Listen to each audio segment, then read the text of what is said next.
Here we go. It is a Sunday, and at least that's when we record it. I'm not sure when you're watching it, but he's Jacob Warren. I'm Dave Hooker, and it's time for the Ball Report. Brought to you by Bassy Lawn and Garden. Man alive, it is worth the drive. And Jacob, you guys just keep rolling. A 44-6 thumping over Kentucky. Congrats! It doesn't get old, I would imagine. Nope, sure doesn't. We love it, man. We every Saturday that's the expectation, and I'll keep saying it. But yeah, happy to get a big one there. Everybody said possible sandwich game with Georgia on the horizon, and I just didn't see that out of you guys. I didn't see you overlooking any opponent, much less one that's in the SEC. I'd never thought that was a concern. Yeah, I mean you can't think like that, right? Because I mean Kentucky was what 19. They're a top 20 team, right? Yeah. So like it's not like you're playing. People call it sandwich games, but like some people have real sandwich games where they're playing just nobody before they're playing these big guys. Like we're going through a stretch of games here where like every game the team has good talent and the team is a good team, right? So you can't when your schedule is built that way, you can't really you can't do that. You can't look forward, you can't look ahead. You have to truly focus on just what's going on now and who we're playing and getting ready for this Saturday. And that's all you can really you can really do if you want to be successful at least. Speaking of this Saturday, there's kind of a big game coming up. We'll get to that. Please like, subscribe, and share. Again, click that like button. We greatly appreciate it. It helps the channel. He's Jacob Warren. I'm Dave Hooker. It's brought to you by Bassy Lawn and Garden. Man alive, it's worth the drive. In beautiful Cleveland, they've got the industrial mowers, they've got the commercial mowers, they've got everything for your residential needs as well. So, Jacob, this is a big game. The polls come out as we are speaking. They're not out yet, but it could be a 1 versus 2 matchup. But at least it's going to be a 1-3 matchup, and it's on the road. What are your initial thoughts on Georgia? I think the same that everybody else is thinking. You watch them and they're number one in the nation and they're there for a reason, right? I think we're number three in the nation for a reason too. So um, it's again, you kind of just have to go in and learn the personnel and learn what they're doing, structurally, and just kind of buy into the game plan that we put in to be able to, scheme them up and be able to, move the ball down the field, and then trust in the defense to be able to go out there and stop their offense. So that's, big, physical, got playmakers, and obviously the, Georgia defense is notorious for being physical and for playing fast and for, all those things. So, um, again, it's no different, but it is because it's a big game, and this game allows us to do everything that we want to do and that we've talked about doing, that we've said is our goals, right, for the year. This game allows us to go achieve those things. So just keeping that in the back of your head as you prepare and as you get ready for it. Before we dive a little bit deeper into Georgia, let's take a look back at Kentucky. And Hmm. wow, your defense has been good at times to very good. Yeah. I think of Pitt. I think of what they did against obviously LSU. But to have a guy who's projected to go in the first round of the NFL throw for 98 yards, double Yeah. digits, that's pretty phenomenal. Yeah. I agree. I mean, that's um, man. They came in with I think this idea that they were going to, kind of control the ball and control the game and kind of, manage the game in a way, with their tempo and just how they were calling plays. And um, I don't know. It just, whenever you're able to stop the run, and which our defense was very capable of stopping the run yesterday, and they have a good back. And when you're able to do that, it kind of takes some of the pressure off the back end guys, and they're able to just kind of play loose and play free and know that everything's taken care of like, up front, right? All I got to worry about is coverage, and you saw a lot of tight coverages yesterday. You saw a lot of pass breakups, interceptions, all things like that. And I don't know if it's just I don't know if it was just him playing a bad game or us playing a really good game or whatever it may be, but obviously it worked out in our favor. No, I think it was you guys playing a really good game. I'll go out on a limb there. I think a fantastic game defensively, and you're around those guys all the time. Hmm. And you guys on offense get talked about all the time. Right. How much do you think there might be a chip on their shoulder to kinda say, "Hey, we're pretty good too"? Yeah, no, I think that that's probably in a couple of their heads. I mean, they probably come to work with that chip on their shoulder every day, just because they don't want to get looked up, right, or looked over, right? Like they don't want to be forgotten about, or people think that this team is just offense, and um, you know, hopefully we can just score enough points to however many points we need to beat people. Like, no, our defense will come out there and they'll go and they'll play and they'll fight and they'll cause turnovers. They'll stop the run. They'll be able to cover in the back end, just really all around. And so I think they're starting to kind of make a name for themselves in that area. I'm sure you guys don't go full contact, very often in practice, Hmm. but just from scrimmage 1 way back in August to now, how much better is this defensive front that you see every week in practice? Yeah, I think just you see those guys just getting after the quarterback, right? Getting after whether it's sacks or not, just being able to put pressure on the quarterback and be able to, if it's whether it's actually tackling the running back in the backfield or not, but canceling out gaps and making him bounce runs, making him making tight ends fit how they don't want to fit, right? And being able to spill their block or whatever to the next guy, and just understanding how to play together and how to, like coach calls it, swarm the ball, right? They every single time that you're watching our defense play, you've got at least one guy. Like Roman Harrison sticks out to me yesterday. Tight end caught a little like stop route or something in the boundary, and Roman Harrison's on the other side of the field. He drops to the field hook or whatever. I don't know if this sounds like a different language to anybody, but he's on the other side of the field pretty much, and he like is sprinting all the way across the field and goes and like gets it like a good hit on the tight end, and stops him from getting the first down or whatever it may be. But just guys playing like that, man. Just guys playing to truly just hunting the ball and trying to leave it all out there.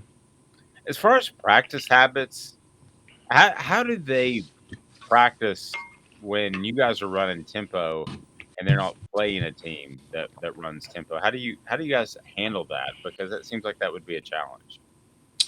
Yeah, I mean,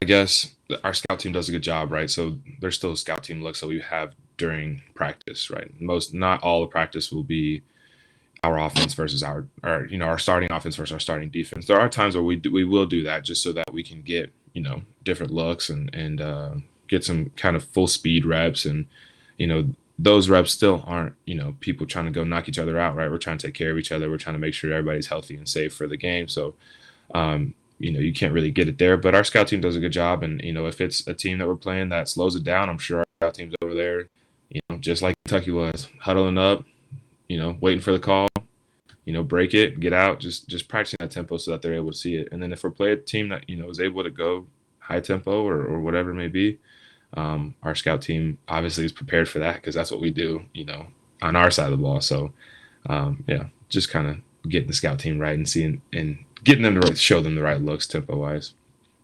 Having Cedric Tillman back, I don't know exactly how that dictated Kentucky's coverage. Maybe you can give me some insight, but it did seem like they were extra aware that he was in the game, even though he's been out for over a month. What did Yeah, it mean having him back? I mean it's huge, and I think as a defense you have to be aware of where he is, right? And he causes such a problem for people trying to scheme us up, just because you know he like he's been that dude for however long. And I love the fact that we've had guys step up, kind of like we've talked in the past. We've had Bruce step up, we've had Jalin step up. So if you want to cover said, you like he'll still have his catches, and then you better be ready to have one-on-ones or whatever in the back end with all of our other guys that are able to go make plays and get open themselves, right? So obviously great to have said back, and just see him just seeing him on the field was good, because I know that that's something that he's been dying to do. And um, obviously that's all you hear about really, as far as like, oh, who's playing, is he going to be back, is said back. And it's good to finally have him back out there. In this day and age, and Will Levis may have to make this decision in the coming weeks, it would Hmm. be really easy to sit out and say, "I'm going to be a first round draft pick." I mean, that's more accepted. 20 years ago, that would have been blasphemy. Okay, but Right. Um, Tillman never said that. I never heard any word of that. As a matter of fact, he tweeted after you guys won at LSU, after you guys won at Alabama. He is so engaged. What does that say about this whole team culture right now that you have? That he's not even thinking about the NFL. He's thinking about getting back and playing with you guys. Right. He's bought in, and he came in with me, right? So he has been in this for a really long time, and I say a really long time, whatever. But he's been in this for a while, and has seen this program kind of go through everything that it's gone through. The same thing that everybody else has seen and gone through for the past 4 or 5 seasons. And so I think for him, just as someone that cares about his team and the university and the program, yeah, I don't think that's something that will cross his mind just because he cares about it too much. No, it had to be good to get him back, and I imagine he was probably on a limited snap count. I mean, that would make a lot of sense. But as far as just getting comfortable, how important do you think Hmm. that was for him moving forward? Yeah, kind of knock the rust off a little bit, I guess, if you want to call it that, and just get used to being back out there, get used to playing at our tempo, and all the details that go into what we do on the offensive side of the ball. It was big, and um, hopefully he'll be ready, obviously ready to go and go give it his all next week. Jacob, you were so close to that touchdown. Yeah, I know.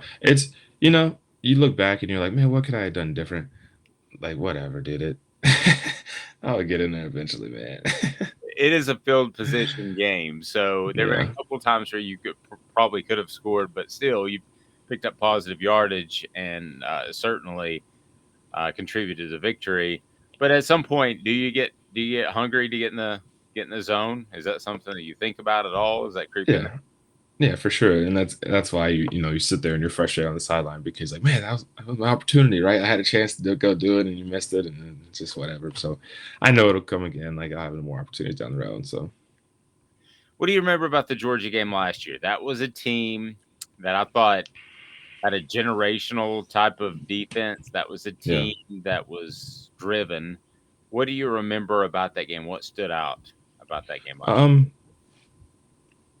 I mean, I don't know. I know we lost, right? But um I remember them just playing really fast and them having really good athletes at linebacker, really good athletes on the front. And just I don't know. I don't know if it wasn't necessarily like out physical or whatever, but they just had a really good team, and obviously, they went and did what they did, and but you look at games like that, and it's like, man, like even though they're so good and they have all these athletes and they have all these big guys, whatever, you still watch the film on Sunday the next day, and you're like, man, like there's just so many things that are self inflicted or that it's us hurting us, right? It's not necessarily about the other team, and you can always say that, right? Like whatever, but um, truly just realizing that as long as you control yourself and you're able to go out there and execute, it doesn't really matter who you're lined up against at the end of the day. How many times can you see when a receiver's going to be just wide open? Again, the Vol Report brought to you by Bassey Lawn and Garden. Please like, subscribe, and share. Man alive, it's worth the drive. But they when they start putting ISO cameras on safeties, that's Hmm. a sign that you guys are on to something because you haven't seen the television coverage, but Right. there's an ISO camera on both safeties at all times. All times. And it was usually them coming up and going back and then coming up and going back. Yeah. How often do you see when, especially on that little wheel route that Jalin Hyatt runs, Mm-hmm. how often do you see as that play develops? Oh, he's going to be wide open. Yeah. Usually I am preoccupied, right? Right, whether it's right. whether it's in protection or I'm on the other side of the field or I'm on his side, whatever it is, like running my route. But I think it's funny because I'm running, and I put my foot in the ground and come out of my break, and I'm looking at Hendon, and obviously Hendon's not looking back at me. He's looking to us out of the field. So I'm like, all right, who's he about to throw it to? And then I see Jalin Hyatt just wide open. I'm like, oh my gosh, like how did he get so open? How are you not covering him? Like he's literally the best player on the field. How are you not covering him right now? And I don't know. It's just there's plays are probably going to hit, and there's plays that the coaches are calling to try to score. So it's cool to see it develop and to see it happen. So Al Wilson Chad Ochocinco Hmm. and Theo Vaughn walk into a bar. Finish that joke. God, here we are again, dude. Here we are again. What did you think about Chad Ochocinco being there, though? That's kind of, I mean, the Yeah, weirdness of this season is only outdone by the performance that you guys have put on the field. yeah, I agree. I mean, it's awesome. It's cool to see, and I don't know, man. I think that just there's a lot of just buzz around us and around this program and around this team, and like I saw LeBron James had tweeted after the Alabama game, or maybe during the Alabama game, he had tweeted about it, right? It was just like, man, what a game! Like that was crazy. Hashtag Bama versus Tennessee, and like you don't think about it, but like there's all those like there's all type of people around the world and around the country that are watching these games, and obviously they're not all at the games. Like it's cool when they come, but it's still just cool to realize that all these people are kind of tuned in and watching us and care about us, I guess, in that way. Has to mean a lot for Jalin Hyatt. It has Yeah, to have that type of support. And I've yeah. told you before, I'm just a personal fan over how open he's been at press conferences. But Hmm. uh, how much we've talked about how much he's grown over the past year, but how much has he just grown over the past couple of weeks and been able to accept all the pub and it not go to his head? Yeah, I think he does a good job of, you know, just continuing to come to practice the way he has been and continuing to work. And obviously there's going to be jokes about, Hollywood, you're Hollywood now, like whatever, you're big time and stuff. And, he's the type who just like, whatever, man, like stop, like, like whatever, like, that ain't the case. And I don't know, to me, from what I've seen, he's handled it well. And I don't know. I just hope he continues to have success and continues to grow and become this big star that he should be. So Hendon Hooker in 2 months has gone from maybe he'll make the ceremony, the Heisman ceremony, to wow, he's kind of a factor in this thing, to hmm wow, he's second only to CJ Stroud. And now a lot of the odds makers think that he is now the favorite. What would that mean if, because I know you guys, he's very beloved on the team. What hmm would it mean if he's able to win that award, you think? man, that would mean the world, just because I think it would mean the world for everybody too, because um like just at least on our team, no one more deserving of something like that. Just the way he performs, first of all, but just the way that he treats other people, and the way that he comes to work every single day with the same mentality, with the same juice, with the same care and love for his teammates. And um, like not one person is unknown by him, right? Scout team guys, he knows them. Like backup third, fourth string offensive lineman, he's dapping them up on the sidelines the same way that he's like going up to Jerome and to Coop and all that stuff. And he made sure after the game yesterday to come around and just tell everybody, like he went up to everybody personally and like gave him a hug and just said, "Hey man, like I appreciate you, like more than you know, like just know that like I appreciate everything y'all do, whatever." And then went up to P fan. It was good. It was just good to see that step of leadership, but also just that step of brotherhood, and that he truly cares, man. And so all of us obviously would be more than happy to see him win that. Why do you think he made it a point to do that against Kentucky? Had he done that before, or was that kind of just a special moment? Why do you think that was the time? I think just because he felt like it, right? Like he just I don't know if he just was overcome with the emotion of kind of just what's going on, or realizing kind of what we're doing and what we've got here. And um yeah, it was just a moment that I guess he felt like he needed to go say something to his guys, and just let them know, and reinforce them, and give them a positive word. So that's what he did. Last thing on Georgia, I know it's a new group. They could play you guys totally different this year. Yeah. But how did they play you last year? And any comparison, any teams that were similar in a defensive approach to you played this year? Yeah, that family of defenses, I'll call it, I guess. You got Georgia's, your Florida's, your Alabama's. Although not all of them, they don't play exactly the same, but they all play pretty similar structures of defense, and just they recruit similar type players. And um, you get a variety of coverages. You get a lot of they have good athletes, so you get a lot of match coverages, so meaning man coverages. A mix of zones, and they're able to get in and out of different coverages and make different checks and try to be in the perfect call for everything. And it just kind of, I don't know. It's just one of those things that you watch the film and you look at what they're doing and you try to just scheme it up like I said earlier, like, at the end of the day, like, if they're in man, like, let's go beat the man. If they're in zone, let's find the holes in the zone. If they want to drop everybody out of the box, let's go run it. Like, whatever they're gonna do, like, we just have to be able to adjust and to be able to go make plays. So that's all it is. Seems like you think they'll be in man though. Probably. We'll see. If you have the athletes to do it, you might as well. Yeah, and I know what you think of your chances there, so I won't even ask you that. But he's Jacob Warren. He's going to find the end zone quickly, and it's just a matter of time, and maybe some sort of signal to Off the Hook Sports if you want to. We'll think of something like. We'll figure something out. Yeah, he is Jacob Warren. I'm Dave Hooker, the Vol Report, brought to you by Bassey Lawn and Garden. Like, subscribe, and share. Man alive, it's worth the drive. This has been a presentation of Off the Hook Sports.